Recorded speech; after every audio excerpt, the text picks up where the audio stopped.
A new study published in Psychological Medicine explores whether patients with binge eating disorder who respond to lisdexamfetamine, Vyvanse, should continue with the medication to maintain their improvements.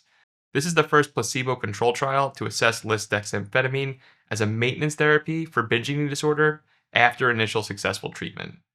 They started with 61 patients who responded to lisdexamfetamine after 3 months on the drug. They were then randomized to either continue with the drug or switch to a placebo, and then were followed for another 3 months. The switch was done over a 4-day taper. Here's what they found. Binge eating relapse rates were not that much different. 10% for those on lisdexamfetamine versus 18% for those on placebo, but it was not statistically significant. However, patients continuing lisdexamfetamine showed additional benefits in weight control, with an average weight loss of 2.3% compared to 2.2% weight gain in the placebo group.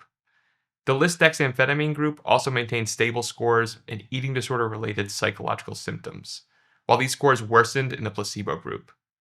While continuing the medication didn't significantly reduce binge eating relapse, it did appear to help with weight management and psychological well-being. The bottom line, continuing lisdexamfetamine beyond 3 months leads to very small gains, and those gains need to be balanced against the risk of known cardiac and psychiatric risks of amphetamines.